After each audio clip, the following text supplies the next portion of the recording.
आदित्य धर की फिल्म धुरंधर की रिलीज के बाद से अक्षय खन्ना इंटरनेट सेंसेशन बने हुए हैं। जहां एक तरफ उनकी पॉपुलैरिटी पीक पर है तो वहीं दूसरी तरफ उनकी पर्सनल लाइफ को जानने को लेकर भी लोगों में एक्साइटमेंट बढ़ी हुई है।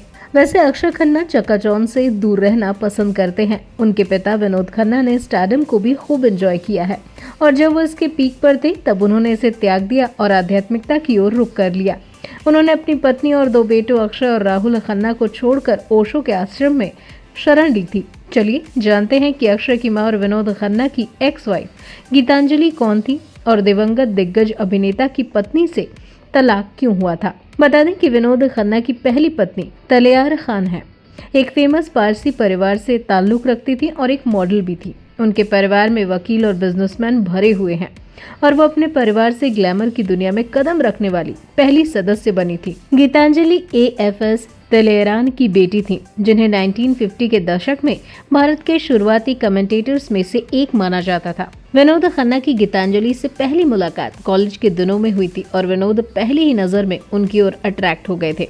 दोनों ने उस समय डेटिंग शुरू की जब विनोद ने फिल्म इंडस्ट्री में पहचान नहीं बनाई थी। मीडिया रिपोर्ट्स की माने तो इसके कुछ ही समय बाद अभिनेता निर्माता सुनील दत्त का ध्यान उन पर गया, जिन्होंने उन्हें अपनी पहली फिल्म मन का मीत ऑफर की, जिससे उनके अभिनय करियर की शुरुआत हुई।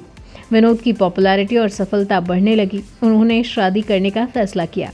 फिर 1971 में उन्होंने फिल्म इंडस्ट्री की कई जानी मानी हस्तियों की मौजूदगी में अपनी लेडी लव गीतांजलि से ग्रैंड वेडिंग की। 1 साल बाद कपल ने अपने पहले बेटे राहुल खन्ना को वेलकम किया और फिर 1975 में अक्षय खन्ना का जन्म हुआ। अपनी प्रोफेशनल और पर्सनल लाइफ दोनों में ही विनोद परिवार को प्रायोरिटी देते थे। यहाँ तक कि उन्होंने रविवार को काम न करने का नियम भी बना रखा था। फेम, सक्सेस और हैप्पी फैमिली लाइफ को वो एंजॉय करने के बावजूद विनोद खन्ना को आध्यात्मिकता की ओर जाने का मन करने लगा। अपने करियर के पीक पर उन्होंने सांसारिक जीवन का त्याग करने का फैसला लिया और 1982 में संन्यास ले लिया। बॉलीवुड छोड़कर ओशो के आश्रम में शामिल हो गए। इस फैसले ने उनकी पर्सनल लाइफ को पूरी तरह से बदल दिया। शुरुआत में अमेरिका में रहते हुए विनोद फोन के जरिए गीतांजलि और अपने बच्चों से कांटेक्ट में रहे। हालांकि दूरी उनके लिए मुश्किल साबित हुई, खासकर जब उनके दोनों बेटे बड़े हो रहे थे। गीतांजलि को अकेले पेरेंट के रूप में जीवन गुजारने में काफी संघर्ष करना पड़ा और उन्होंने बताया कि कैसे बच्चों से अक्सर उनके पिता की अनुपस्थिति के बारे में सवाल किए जाते। 3 साल तक अकेले ही सब कुछ संभालने की कोशिश करने और विनोद को घर लौटने के लिए मनाने के बाद गीतांजलि ने आखिरकार उन्हें एक अल्टीमेटम दिया कि उन्हें अपने परिवार और अपने आध्यात्मिक मार्ग में से किसी एक को ही चुनना होगा। जब विनोद ने कोई जवाब नहीं दिया तो उन्होंने तलाक के लिए अर्जी दी और 1985 में दोनों ने कानूनी रूप से अलग होने का फैसला किया।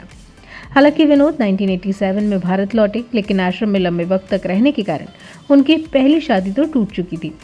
कुछ समय पहले एक इंटरव्यू में अक्षय ने बताया भी था कि उनके पिता के ओशो के आश्रम जाने का उन पर क्या प्रभाव पड़ा। उस समय को याद करते हुए अक्षय ने कहा था कि न सिर्फ अपने परिवार को छोड़ना बल्कि संन्यास लेना। संन्यास का अर्थ है अपने जीवन को पूरी तरह से त्याग देना। परिवार तो उसका सिर्फ एक हिस्सा है। ये जीवन बदलने वाला फैसला था जो उन्हें उस समय लेना जरूरी लगा। वहीं 5 साल के बच्चे के रूप में मेरे लिए समझना नामुमकिन था। अब मैं इसे समझ सकता हूँ।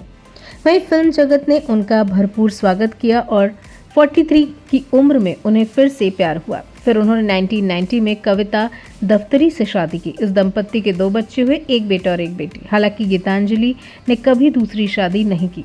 उन्होंने अपना जीवन सार्वजनिक चकाचौंध से दूर राहुल और अक्षय की परवरिश को डेडिकेट कर दिया। वहीं 2017 में विनोद खन्ना का निधन हुआ, जिसके 1 साल बाद 2018 में गीतांजलि का भी देहांत हो गया। फिलहाल इस वीडियो में इतना ही। वीडियो को लाइक और शेयर करें, साथ ही चैनल को सब्सक्राइब करना ना भूलें।